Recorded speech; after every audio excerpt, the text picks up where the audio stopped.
Assalamu alaikum, fam. Hope you're doing well. So, as you know, been reading this fantastic book. Very enlightening. History is amazing. So, guess what? The Mongol army under Genghis Khan does something quite interesting, which I've read about in other leaders of the world and throughout history. Seems to be a very common affair. Now, he used the peasants. Remember how he made all the countryside farms be burned?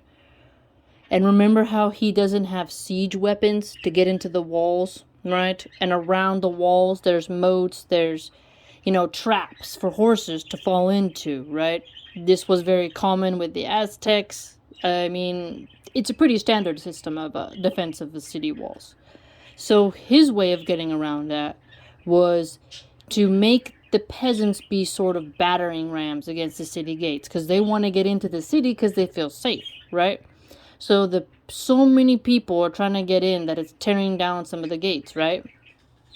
What's interesting is that as the captives fell, now remember, you get 10 captives per one Mongol soldier. So they would use the Jerkid's own population against them in multiple ways. So they would send the captives in.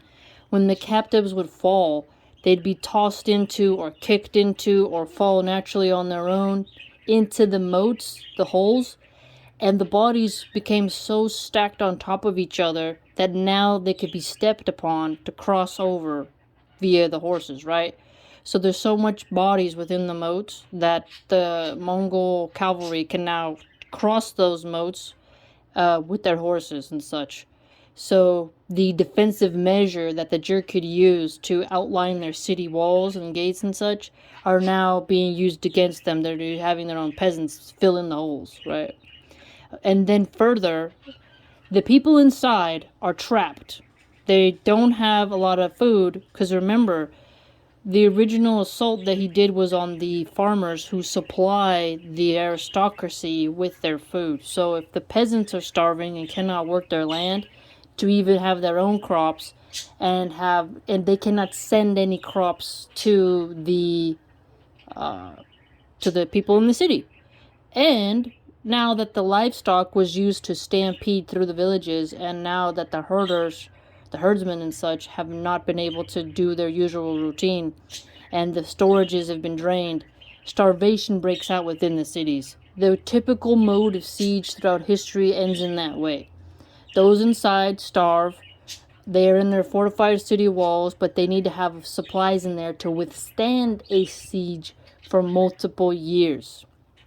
But remember, so many refugees came in that they don't have enough to feed everyone. This is a very common thing throughout history when there was the fortified cities, right? And aristocrats would essentially try to save themselves, let everyone else starve. The nobles would be behind the walls and not want to let too many in because they want to survive, and they know that Genghis Khan did not have siege weapons, and they were willing to let their own peasants die. And what's interesting is that no one seems to care about the Jerkid peasants, not the aristocracy, and the Mongol soldiers. Obviously, they're more interested in preserving their soldiers' lives than the enemies, the captives, right? Pretty standard.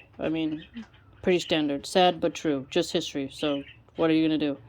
But they resorted to cannibalism within the walls, the author notes. And this is something very common.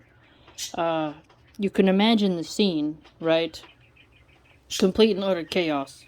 But that was to the brink of starvation they went to, was that now they resort to cannibalism. You wondered, though, why didn't people just leave the city walls? Maybe they didn't let too many out. But at that point, if you're getting eaten upon, you might as well just pick up a horse and flee, But people want to hold on to their wealth, and they're willing to eat people in order to stay inside the walls. So apparently, more and more of the peasants started to revolt against the Jerkid officials. They're like, hey, you're not taking care of us. You can't protect us. You can't feed us. There's too many refugees. So do you know what the Jerkid actually did to their own people? They killed at least 30,000 of their own peasants just to reduce the numbers of revolt. Because the Jerkid nobility thought, you cannot fight against your own peasants and also against the Mongol army. So they got rid of some of their own peasants remember? Because also the Mongols were using the peasants against the people anyway, to drain their food supply, to destroy their crops, to use them to fill in the moats, to use them to put in work. Remember, they would make them build things, basically be captives and such. So they're like, okay, we're just gonna get rid of the peasants. I mean, it's quite intense. So a little bit of history for you.